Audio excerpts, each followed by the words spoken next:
welcome to Color Me Happy podcast. My name is Brandy Hofer. Thank you so much for being here today. I sure appreciate it. In this episode, we chat with Jill Kelly, CEO and founder of Red Bicycle Communications here locally in Lloydminster. In this conversation, we chat about her proposing and starting to our local chamber, the Women in Business Awards. Award, just one. Of course I fucked it up, so that's normal. But I've done this 4 times, so this is my last shot. I'm gonna keep going. So she chats all about that and so much more on empowering other women, and we also chat about the other end of the spectrum, about the beauty industry and some interesting stats. Jill always has some really interesting stats for me, and I always enjoy chatting with her. She's very, very intelligent and well-spoken and makes up for the shit I say, which is cool. You can only be yourself, right? I'll just keep saying that. And speaking of empowering other women, please feel free to check out.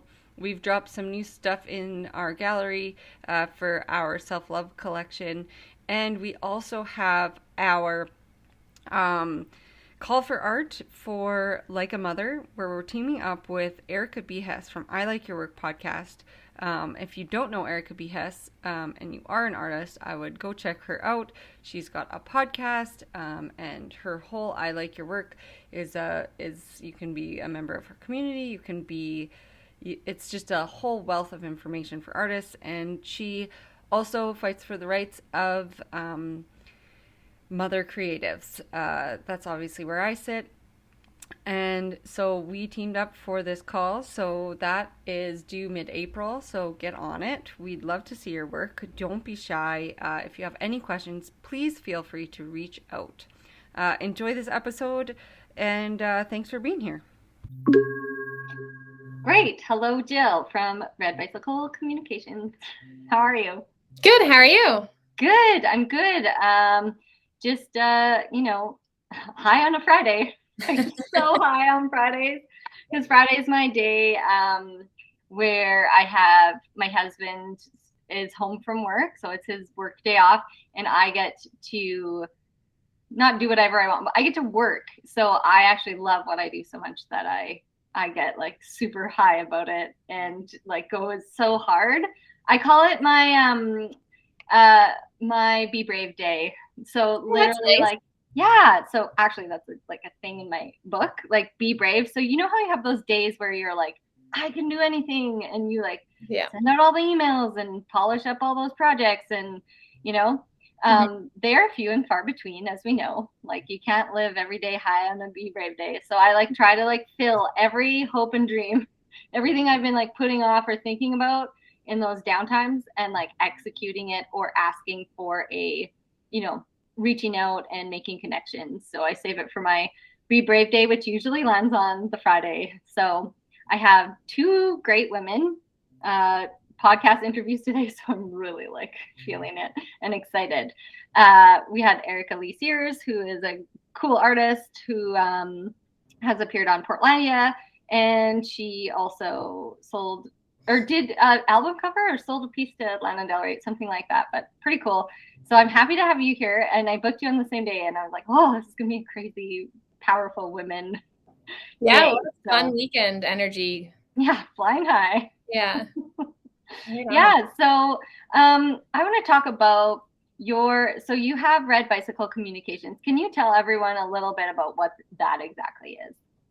Yeah. Excuse me. So we have, Red Bicycle Communications started in 2014, and I came to Lloyd. I'm from the area, from Lloyd, moved away for school, and then I worked in Halifax at an agency out there. So then my husband got a job offer back in our hometown of Lloyd and said, come with me. So I did. And let's go back home. It'll be awesome. Why not? And I had made the commitment to him and to myself where I was like, I'm going to give this my all. Lloydminster isn't necessarily known as a place to have a thriving marketing career. I think 8 years ago when I moved home, there wasn't any agencies. There was a lot of print shops, and marketing was considered putting your logo on a pen. So not quite the same. So I had said to Ron, my husband, I said, I will give you 2 years and I will make every intention to live the best life and to continue in my marketing career growth. But at the end of 2 years, should I be working somewhere just to kind of work somewhere, then we're moving. We're going to go to a big city center where we both can have a career. Mm-hmm. And so that was our deal. And 8 years later, I never left. Yeah. It worked out. It worked out a little bit. Yeah.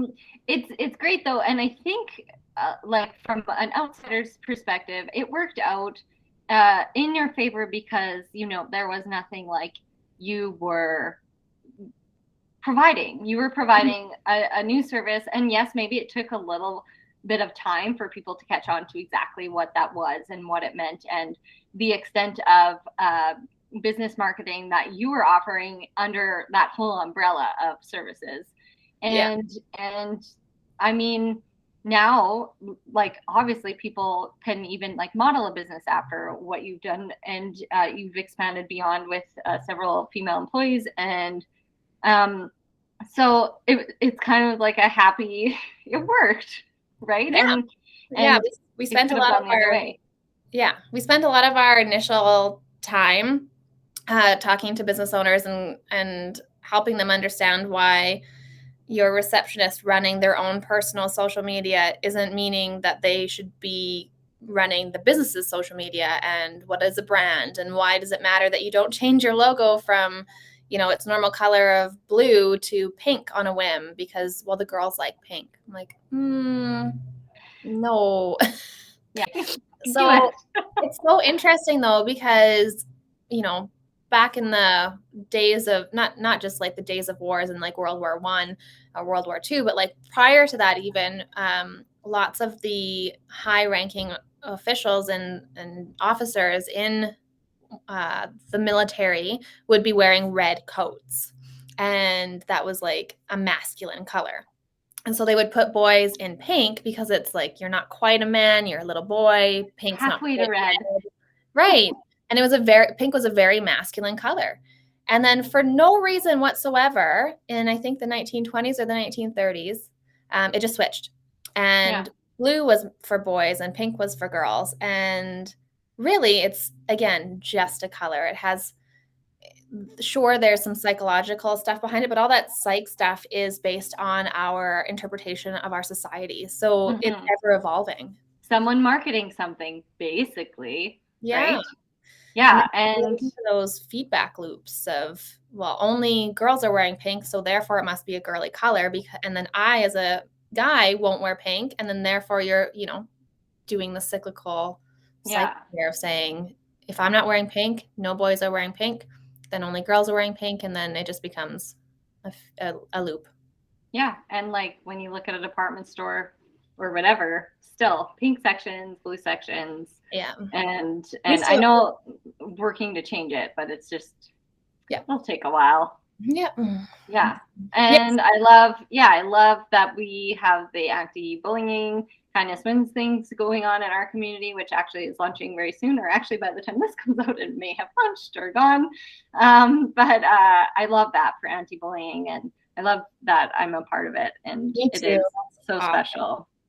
Yeah. It's Christine from the co-op has like done wonders with it, and it's so great. It's like an honor to do. That's a great thing about people in our community, and specifically like females. We are really working hard to support one another and make room for, and we talked about this last time on the podcast, like changing those statistics. You said like 16% of women, that's still the statistic in Canada for female business owners. So the more we collaborate about competition, the better off. I love that part of today's world. We're really leaning into that more and more. You see when somebody opens a business, regardless of what it is, it could be the exact same business as yours. It's not, we're going to crush them and we're better than them. It's, awesome, good for you. How can we work together? How can we collaborate? How can we share? And so we work with a lot of different, even there's not a lot of marketing agencies in Lloyd still, but there are a couple freelance individuals who do marketing. And we are often booked 6 months out. And so if we have a client that comes to us, or a potential client, I should say, that comes to us and they're like, I have a job, and we're like, you know what, we're probably not a good fit for you, or you can't, you need something that doesn't fit with our timelines. And I just don't want to ever be the company or person that over promises and under delivers. That is not at all what I'm about. And so then I will see if there's other individuals that I can help refer that potential client to, so that they can continue to get what they need and the marketing field in general can grow, right? Exactly. Yeah. And it benefits everyone. That's like Michelle Lake was a great example of an artist who has been in our community a long time, and like a lot of projects suit her style a lot more than mine. So I just say, thank you. That's so kind that you thought of me, but Michelle's probably a better fit to paint, a snow scene skate, because she's done that, that's her stuff. Like if you want a big colorful giant ass mural on your building, hey, I'm there. But and Michelle does that too, but like similarly, like she did one with cows recently. Like it's so cool. And she did it at Ecoplast Solutions, which is really neat. I love what they're all about. So I love that one shed is like 11,000 Coke bottles. But anyway, we did a gazebo with, the reason why I know so much about Ecoplast is we have like a new city block that they're revitalizing on the north, where Martin Brown School used to be. Yeah. So they're doing this like eco-friendly playground. So they got me to do Jason Arden from, hey buddy, Jason Arden from the Cooperators sponsored the whole project for me to mural a whole gazebo, and it was built out of these plastic bottles, and it's up in there. I just haven't said anything about it because it's too cold, and I need to film in the summer. Mommy, is Jenny coming today? Jenny's not coming today. Sorry. Do you love her? Jenny is my studio manager, as you know, probably. Yep. And Finn is in love with her. They all are. So, tiny artist. Yeah, it's like, I hope that's paint and not bruises. Yeah, no, that would be bad.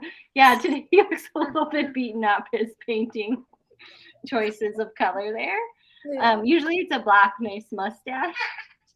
So, yeah, he's pretty cool. Anyway, I love how our community works together, and But that's okay. Going back to that, that's also so important that you do things, not just like you or me, but like as a general whole, supporting the collaboration over competition type movement, if we will, is to really understand what you do and where your strengths are, and what other people are good at. Because one thing is, you can't do everything, and nor should you. But no, if you are really good at say, I'm just going to use this as an example, you're really good at abstract murals, then don't take on something that's so lifelike, right? Like, you know where you're good at, and not that you can't challenge yourself and take on different things, but know where your strengths are and where the client would find the most success with. And so for us, like, it's not about being quote unquote better than that. Our goal is never to be better than. Our goal is to be the best version of our agency, the best version of ourselves, the best version for our clients that we could possibly be. And so if we have like, we work with a variety of different print shops, and they're very good at saying, like, get your creative done with Red Bicycle, we'll print it for you, we'll make your vision like physically come to life, but they're the designers. The relationships that you need in life is to people to know where their strengths are, they know where your strengths are, and you guys can work together. Exactly. Yeah, people come to me for a logo sometimes. I'm like, nah, you didn't know. That's where you come and bring them to me. Yeah, exactly. No, I do. I 100% do. I'm like, I know. I can. It's just like, again, where you put your energy, and if you're more conscious of where you are putting your energy into the right place to serve you and serve your goals, then that's more important than, you know, that 500, 300 or whatever dollars you're getting from the one job, right? Like it is it my goal to design logos? No, it's not. So why should I, you know, and I have said yes because I have trouble saying no, but this year I'm going to start, I swear. It is the best word ever. No. Oh, I have such a hard time, Jill. So I really appreciate you saying that today.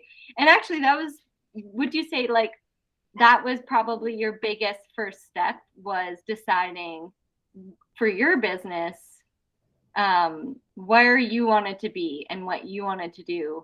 Yeah. I always frame it like we're really fortunate, because I feel like we are, but I'm hesitant to keep saying that because I think it takes away from a lot of the hard work that was put into it. And people just assume like, oh, she was lucky or whatever. Like, no, I worked a lot. I worked very hard. And I don't think so. Yeah. Yeah. This isn't a fluke. This isn't luck. By me saying I'm very fortunate, I'm very grateful, is I think more of a mindset thing than anything else. But yeah, I don't know. I feel like there's a lot of work that goes in behind the scenes to make anything a reality. And for us, at the beginning, I was very conscious of who we took on as clients. In university, we studied a lot of stuff about marketing and how you can market to the ideal. And one of the examples that we were working with was the beauty industry, and how they're just an easy example is like how growing up in the 90s, as a kid, I remember thinking that you had to have your hip bones showing. You couldn't have that little bump on your belly, even though that's your uterus. That was not acceptable. And skin. Yeah, and also skin. No skin. Like everything had to be so tight. Like it was the slim Elle Macpherson stick figure. Oh. That was the ideal of beauty at the time. And yeah. Poor Jessica Simpson.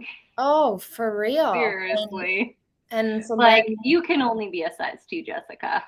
Even though you have a Southern woman's body and with like breasts and hips and beautiful breasts and hips, and that's her body. But no, let's starve her down to a 2.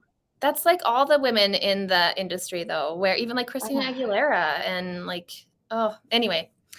That's a whole podcast and more. Yes. We had studied this industry in university, and I remember them saying, if whatever your ideal is, it's here. And I'm just pointing for people who are listening, in the middle of the screen, and you're starting at the one end of the screen. And that's as you join your fitness journey or what have you, and get closer to achieving that ideal, what the beauty standard then does in the industry is then they move the ideal. So then now I've shifted it to the other side of the screen so that you have to keep buying the product, keep working out, keep whatever to make this ideal happen for you, even though it truly never will. It never will. It won't matter. And that's what they've done. They win.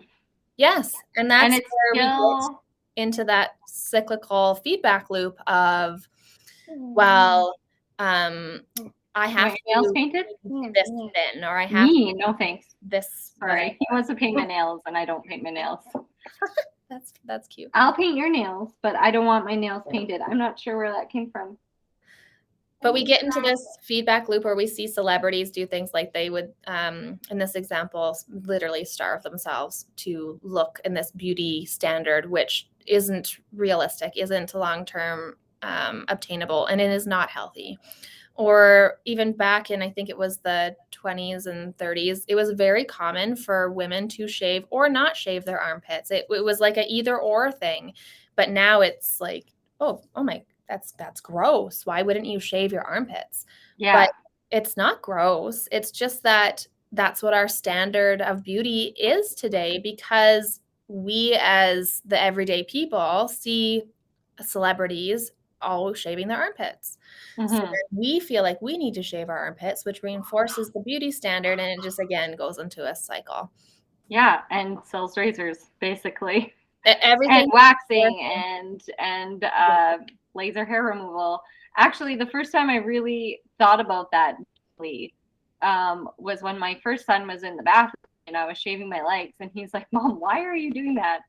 And I just thought like an outsider, like a total outsider who knows nothing, child, Yeah. right? Why are you shaving? And I said, I actually don't know. I don't know why I'm doing it. I've done it for so long. Yeah. Now that, like, why am I doing, like, why are you doing that? Like, why are you, it seemed absurd to him, right? Yeah.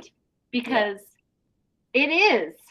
Yeah. And I mean, for all the women listening, for all the men listening, I hope you know, but women have body hair. And especially if you're from like a cultural background, like that has more than others, like you're going to have hair. Like if you're, for example, you have body hair, and lots of women will shave their arms to not have that. And don't get me wrong, if you want to do that, I support you. Your body, your choice, 100%, whatever you want to do. My issue is not with you as a woman, as an individual. It's with the industry saying that you have to do this to fit in a certain standard. Sexy, you have to do this to be accepted. That's not okay. No, it's not. And I love the video so Jill runs a page called Yes She Can, and it's on Instagram. Is it beyond Instagram or just Instagram? No, it's just on Instagram. The handle is yesshecans.ca. Yeah. And you posted a video about an older woman who had met with a photographer, and she lived in LA, I believe. She was a model. A model. What she said, do you want to reiterate or shall I? Oh, you do it. I don't know if I remember it exactly or specifically, and I think it like we live here, so it's a little bit, I would say in terms of like worldly standards of like, I would say Europe or North America, we're just like a few years behind in design, and like I'm in the industry of like design and art, and I do see it like, we're a tiny bit behind, but so I feel like in LA, it's like such an amped up version of how we live. So that's where she was, right? And so she how old would she have been? Like 67, at least 70? Yeah. I would somewhere in there. A little bit older than that, but yeah, beautiful older woman, gorgeous skin. She was in her underwear, sitting on a chair, and she was just saying like how she was talking to a photographer, and she was listening, and she's like, really intently, and her face was like frowning. You could see the lines in it. Like, yeah, it was normal. But especially in that industry, in that culture, in that LA, in that town or city, you don't see that. And he had said to her, like, what are you doing with your face? What's happening here? And I don't understand. And it was that she had wrinkles. She's like, I know what it takes to make my skin wrinkle free. It's not worth it. No. And that was her perspective. And I just thought it was so refreshing. And not to, again, if you want to use Botox or whatever filler, dye your hair, change your face, it doesn't matter. I don't care. I support your decision to do that. Good for you. If you don't want to do that, also good for you. But my thing again is feeding into this loop that we're creating for ourselves, where I see on TV and now quite a lot in my world, in like my physical world, women doing this. And so then therefore I think, oh, I'm 34. I had to think. I'm 34. I have wrinkles. This is not normal. I shouldn't have wrinkles at this age because gray hair but you should actually. Because nobody around me, nobody I see on TV, nobody I see in my world has wrinkles, has gray hair, has any of this stuff, has like not tight skin around your jawline or whatever your issue may be. So I think it's not normal and I need to get it fixed. And so then I'm getting it fixed, quote, by Botox, by a nose job, by dyeing my hair, whatever it is, which then somebody else sees that. And again, it feeds that loop of them thinking that they need to do that. And again, like if you want to, and that's your thing, no judgment. I support your decision. I'm not okay with the industry saying that you need to do that you're less than for not doing it, and that they're like, buy my product and you'll. Well, just as you just explained, like these are businesses, these are industries, they are marketing, and they are marketing to set an unattainable standard so they can keep selling things. Don't work to fix anything. You don't need to be fixed. You are perfect the way you are. Work internal before you seek external. Mm-hmm. Mm-hmm. And I think that's sad. We should be representing different bodies. And on my Yes She Can page, one of the most recent videos I posted too was, I'm just going to bring it up because I want to make sure I get the names proper. Where is it? Perfect. Okay. So it's via Dana Mercer. I don't know if you've followed her or not, but she's wonderful. I just reposted her video, and she's talking about this model who is sharing her experience as a model, and the model is a plus size model, but she's basically putting on like a fat suit. Like she has lots of padding because the industry wants to show the curves, but they still want that really thin jawline emphasize and all that stuff that you just don't get when you are a plus sized model or plus sized person. So it's literally a video of her getting ready for work where she's putting on this nylon jumpsuit and stuffing padding in her to make her more curvy. And so they're using normal sized people and making them even more plus size, but in a weird, like for working out. I just saw something about them stuffing their butts in leggings. You know, the leggings. Yep. Those aren't, I tried to tell my partner, those aren't their butts. He's like, they for sure are. I'm like, they for sure aren't their butts. Like a thin woman who works out and is cut, that is most likely not her ass. Yeah. I'm so sorry to break this to you. And they'll be doing the same thing. So seen and seen and seen.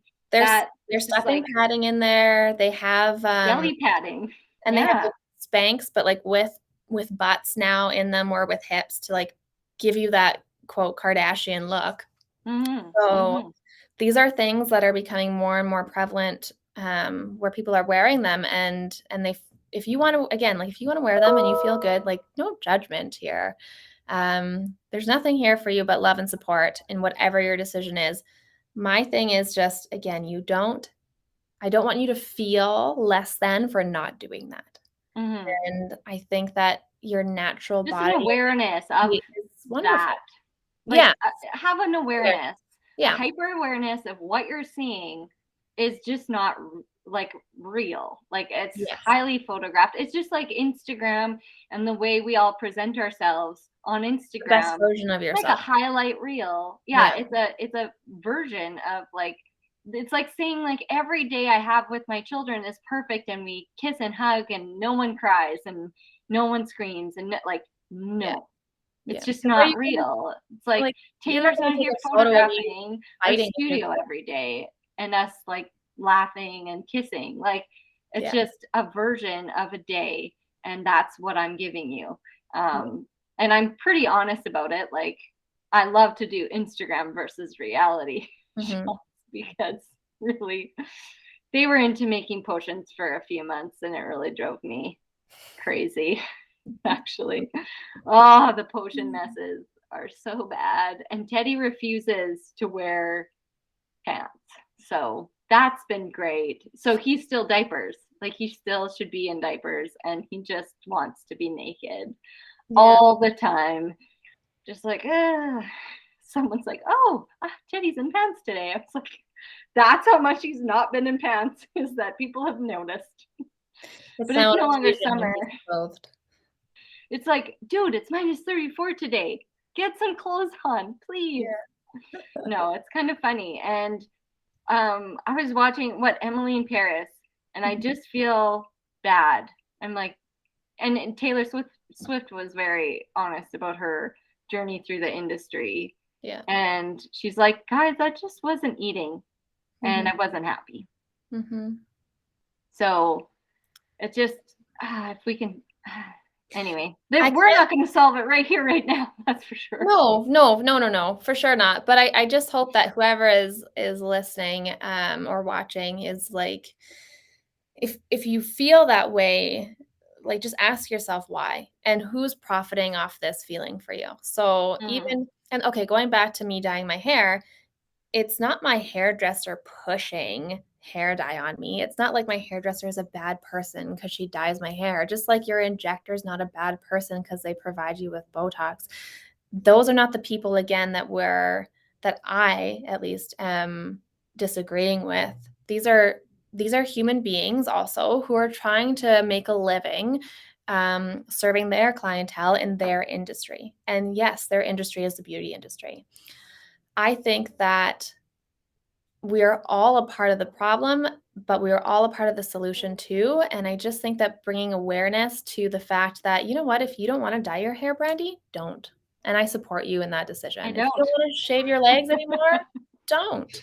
Oh, If it's you so hard, do, Jill. I haven't all winter, and like I probably will in the summer. It's just like yeah. that. You know, I'm 34. It's been a lot of years of people telling me and It's everyone second around issue. me. Yeah. Yeah, it is. It really is. So, Yeah. again, you do you, right? Yeah. Absolutely. Okay, I want to talk about your lifting up females. So you're always lifting up females, and that's why I love being friends with you. It's been quite a journey, and you've been so supportive. Obviously, you support this podcast, and you're the very first one, and I'm so proud that to have you always come on and be so honest and open. Thank you. And you have an awesome team that I love working with. So super talented. You guys are working on changing some things locally too. So you saw in our Chamber of Commerce, they have Business Excellence Awards. So this year you decided to announce your new award. Would you like to speak about it? Yeah, awesome. Okay, so we are so excited. It's not a brand new concept by any means. It was just an award that like bigger towns or cities have. We just were missing it in Lloyd, and I think that it's so important. So we announced this year, well, actually last year, it's 2022 now. We announced in October 2021 that we are bringing the Women in Business Award to Lloydminster.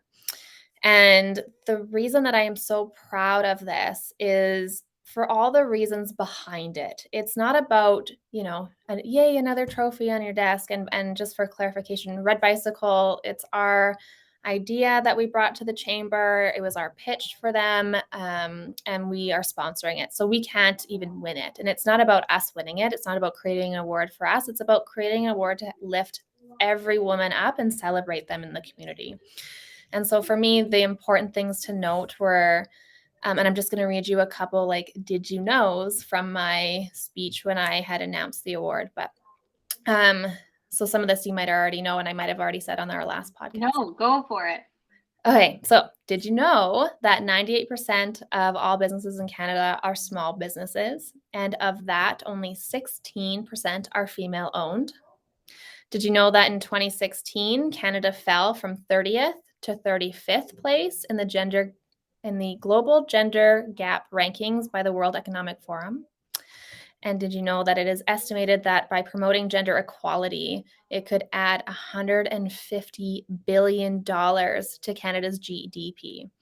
And while women are responsible for more than 70% of consumers' decisions, we make up less than 15% of CEOs across this great nation. So by helping women rise and by helping women see their full potential, by helping women become empowered to be business owners, leaders, entrepreneurs, high-level executives, it's not only essential for gender equality, but it's also so important and so critical to see Canada's overall economy grow. So we could literally add billions of dollars simply by empowering women. So for me, it was a no-brainer. And I think for anybody to see the potential in women is just, it seems silly that we haven't done it before, or we've been or that it's pushed aside. Yeah, new. Like it should be new. I feel like when we move forward, there's so many unnecessary steps back, and what females have fought for so long. And it saddens me that the statistics are still so startling today. They shouldn't be. And I know there are some really big speakers, especially when the Me Too movement came out, and they were Canadian based, and some people were really enraged, like, my son deserves an equal shot at getting a job from university. And it's like, okay, so this hasn't happened, but you're arguing with me about the scales tipping one way. And they haven't, by the way, they haven't tipped in the way of women, or the stats would be there. Yeah. So you're saying to me that you're pissed off because a woman might get a job coming out of university that, well, you have sons, Brandy, you should understand. No, actually, I don't understand. I don't understand how it's not equal. And if the scales did tip in the other way, I would be glad for a few years. You want to know why? Because this has been this way for all time. Mm-hmm. So let's do something. Like, it really lights my fire. Oh, yeah, 100%. Me too. The one thing that I find that I always work to help inform is this isn't about seeing women rise so men fall. No. Absolutely not. That's why it is called feminism, is because it's to help lift women up to the level that men are already seen as. And so if we called it the debate, I guess, is if we had called this movement equality or equalitism or whatever, is that it would be seen as taking men down, which isn't the intent. It is to raise women to the level that men are already at. And don't get me wrong, I think that men should continue to work. Men should continue to live their life and make their money and be CEOs and be fathers and have it all. I think that's great. No one's trying to take that away from you. I just want to see women do it too. Let's bring women yeah, like the expectations to be equally, also, okay, I'm trying to say expectations of like if you see a family base and the expectations that are put on me versus running my business versus my husband running his business, is that expectations for me are also to do all the things that currently are, considered my job, and the effort that goes into being like, no, I feel like he should actually pick them up or be in charge of this as well. And it seems that there's still a very large imbalance in regard to that, like, work-life balance. And I think it starts at home. Like it really does. You need to have those conversations with your partner. And I think for a lot of women, especially a lot of strong business-oriented women, the options truly are to have a supportive partner or no partner at all. And to have somebody who's constantly pushing you down just isn't worth it in my mind. And so for me, I'm very fortunate, a very supportive partner, but also as I'm saying that, I'm like, why is it considered fortunate to have a supportive partner? This should be the expectation. Right. This is the minimum standard of care. This is the minimum requirement here. So yes, my partner is wonderful. He is really good. And yet not every day, that's an exaggeration, but like on a regular basis, we have to have the talk about power struggles where I'm like, I have to drop the kids off. I have to pick them up. And I'm also running a business. Do you think if you were running your business that would be the expectation? No, it wouldn't be. So you can go pick up the kids today, or you can go drop them off, or whatever it is. It's like, yeah, but I got to work. So do I. Yeah. We made these children together. Yeah, they are our children. And, and yes, my ability to multitask far outweighs my partner's. However. But also, is that not a learned behavior? Yeah, exactly. I have to. It's because I've had to do these things. Yes. And he could learn to multitask too if he had to, I'm sure. Oh yeah, I do plan not leaving. I don't plan on leaving, but I plan on in my world of the art world, opportunities will come up where we as a family will have to decide the best way. Like say if I have a mural opportunity in Europe, like I'm not going to say no to that. I might take one of them with me, but like I'm not going to say no, and we can figure out how our lives will fit around that work, or Yeah. if I have an interview or something like Yeah. we do always actually, we've already figured stuff like that has happened. It's like I'm currently, But that's so important, I think, for women in general to have that conversation with their partner to say, if working full time is what you want to do, great. Then you need to discuss that and what that looks like, what the realities of that look like. If you want to be a stay-at-home mom, great. But what does that look like for you when your partner comes home from his job outside the home? Is it his turn to watch the kids? Like, just discuss it, right? Whatever your figure it out. like, communication is key, and making sure that you both are on the same page. And it's not a one-time conversation, one and done. Again, I talk to my partner about this on a very regular basis. Every day would be too often to say, but I for sure weekly, where we will talk about either the different family dynamics, or we'll say like workloads, or even washing the dishes. Like, it doesn't matter. You just have to communicate it. And it is unique to all relationships and Absolutely. and stuff like that. So yeah, it works for me. it Doesn't is necessarily work for you. no. Okay. Like I made the conscious decision that I did want to be the stay-at-home parent. It just killed me that I was missing moments. So I wanted to be here. That was my choice. Yeah. And that can be the choice of the male or the female. I have two cousins. That's one the is thing a lawyer right there. and one is in the medical field, and they both really they didn't want to stay home. So they figured it out. But that's the most important part, though, Brandy, is that you made the choice. Where before, like not even that long ago, women didn't have a choice. You had a kid, you stayed home, period. So now to have that choice, if you want to stay home, good. If you want to go to work, good. If you want to do a hybrid of things, good. But just talk about it. Identify what you want to do, and it might change. You might think that you want to be a working mom, and you might be like, no, I'm missing moments. Or you might be a stay-at-home mom and be like, you know what, this isn't for me. It does get old. I'm like, okay, I'm done now. Yeah. I'm like, I've 7 years. I love that you did that. I think that's amazing. My mom was put in my time. Tap me out. I couldn't do it. I love my kids to death. I couldn't be a stay-at-home mom. For me, it doesn't special. Yeah. It's not because it is no easy task, I'll tell you. Oh no, it's so hard. Yeah. It was special though, and I got to be there for every fucking moment. That is for sure, and more. No, it has been really, we're like, and the thing is, financially, we made it work. Like, it was a stretch, no doubt. Yeah, and some people don't have that opportunity because they're not in the financial place, and that's also important to recognize, I think, too. But we barely made it work. Like I still worked my tail. I'm actually really proud that I full-time parented and made enough to pay for the food for our family. I'm really proud of that. Like, that's even for those who have small kids, like intense. Daycare is expensive. Well, that's what I did the math. I hate math, but I did it. I was like, okay, what's the difference between me going back to work and with kids in full-time daycare? I would have been maybe $400 with that current job. Yeah.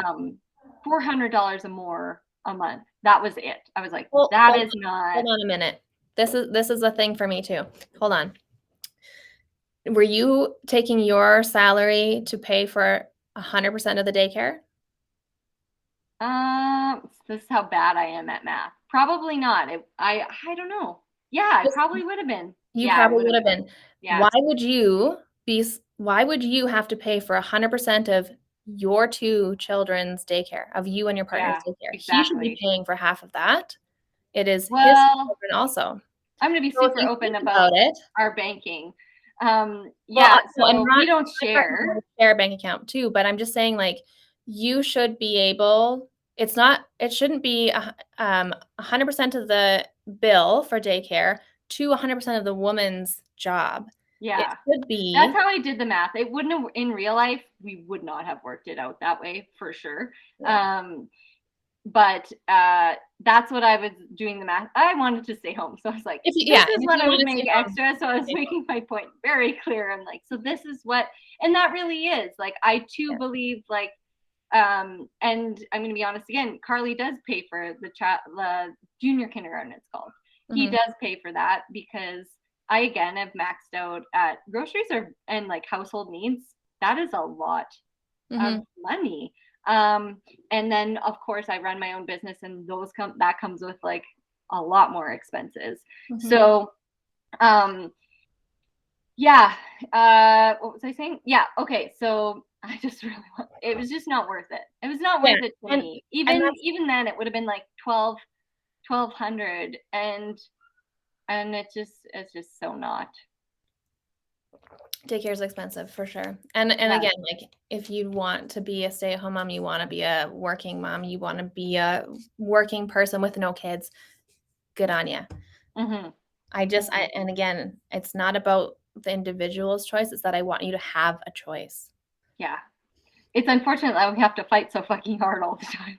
For honestly, quite frankly, a lot of the time, the bare minimum. Yeah. But we'll keep doing it because it'll just make a difference. It will make a difference for other people, and you can do that through example. And in your case, starting a business yourself and empowering other females to do the same, and being such a strong advocate in our community and being really transparent about it. That is proactively paving the way and leading through example. Yeah. And I think that's important too, is you never really think about what you are doing in that regard, because I certainly don't think of myself as like being an example, but you are. And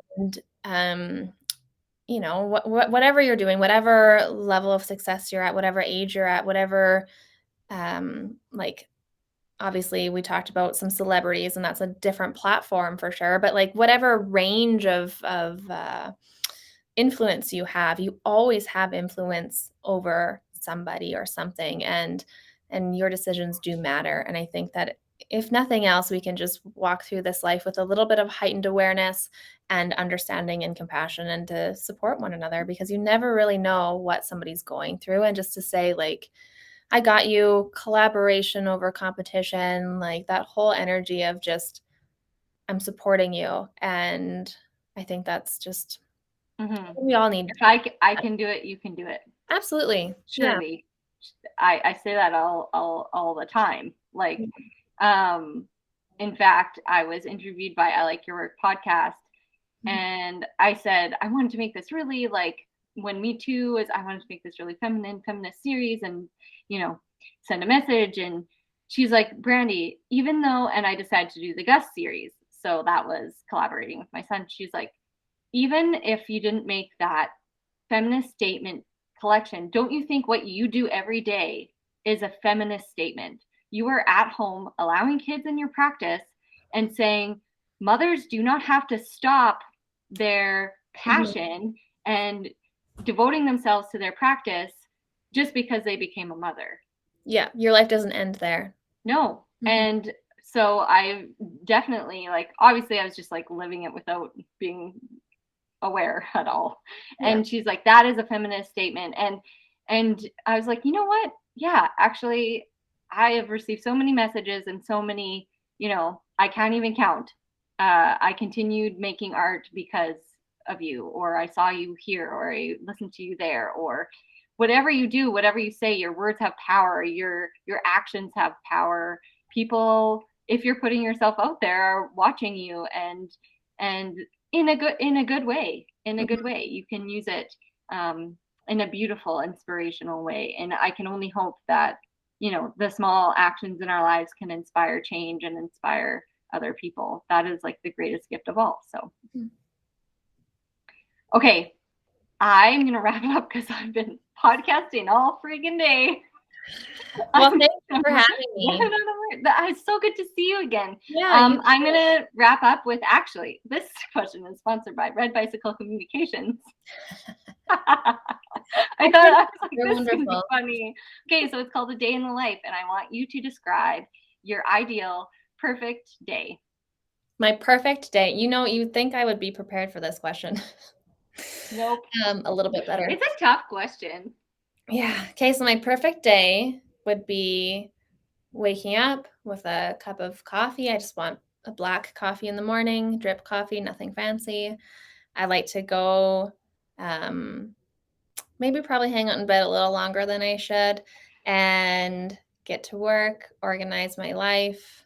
And because I just genuinely enjoy my job, and I enjoy working with my clients, and I just feel like so happy to have that in my life. And then probably going out to lunch with my husband if he so treats me. Hopefully he's listening and does this now. Hint. Hint, hint, hint. And then go to probably pick up my kids after work is done, watch a movie. They're a little too young to do that, but I hope that, one day they'll chill out with you. Yeah, they'll chill out. We'll watch a movie. Sorry. I actually don't know what the dinging is. I can't figure it out. That's my bad. That's emails. Is it you? Yeah, it's me. Okay, because I had that dinging in my last podcast, and I shut off every notification I could find. And so this whole time I thought it was me. I was like, where is the ding? It's me, and it's probably the last person you interview too. Just it's because you're on your computer, and that's where my emails go. Okay. I was like, fuck the ding. Okay, so it's not me. No, it's not you. I'm just sometimes I'm just not on it technically, which some people have seen. What's your perfect day, Brandy? What would you want to do? Okay, no one's asked me that. So I've asked it so many times now. God, there's so many good answers. So they're all pretty similar. Mm-hmm. I definitely, I love where I live, but if we could just try in the realm of dreamland, let's transport to the ocean. All together. So my whole darn family, everyone's special to me, but like maybe not the whole day, all of them at once. Not my immediate family, but like my extended. They can be there for dinner. There we go. Okay, wake up. Ocean. Love the ocean. Love the way it makes me feel. I love going in it. I would go for a run on the ocean sand. Mm-hmm. I would wake up, have a tea and breakfast because I have to eat. I'm an eater. I need to eat first. Have breakfast with my kids and my partner, and go for a run while they played on the beach with their dad. And then we'd all go swimming in the ocean, and we just then I'd actually like to work. I actually really love what I do as well. Mm-hmm. I would love to paint. I would love to do this, talk to my friends, and just for a couple hours to myself, read a book in the afternoon while the kids again played. And then we would have a nice big giant family dinner, and just, that's about it. Have a bedtime tea, chill out, and go to sleep. Which side? A warm ocean. So a warm ocean with sun, definitely the Pacific Ocean. And because we both lived on the East Coast. Yeah. So I went surfing in that ocean, and it was not as pleasant as it was September, so they get those swells. But I wish that's the only thing I would change, which, like, obviously I don't have the power to change that, is that Atlantic Ocean was warmer, because I love Halifax. Yeah. It was too gray for me. I loved it, but it was too gray. Too gray? But, it was too gray in the winter. The winter, I never got to spend a summer there. I guess so. Yeah, I like September because that is when the ocean is warmer, because I get the swells coming in. And I did go surfing, but it was still fucking cold. We were wearing like full head body suits, and surfing was awesome. And I also love I love surfing too. I gotta get to better, I need to. What's your ideal weekend? I have 4 days of time. I'd like to sleep 9.5 hours first, please. I don't sleep at all. Right? I take anything at this point. It's totally I have to envision my power to get near to the ocean at least once a year. It is so like revitalizing. It's pretty special, but has to be that warm ocean with none of those things that like bite or sting you. Yeah. Have you ever gone to like Asia or any Thailand or anything like that? Yeah. So fucking what is it? Kelp? What is it that stings your skin? What are they called? Know. There's jellyfish when I went. Like, I don't like either. Yeah, like the ocean a bit scares me because we live in a lake place. But I just love, anyway. Okay, thanks, friend. Yeah, thanks. Have an awesome day, and it was so great chatting. Yeah, you too. Okay, talk to you soon.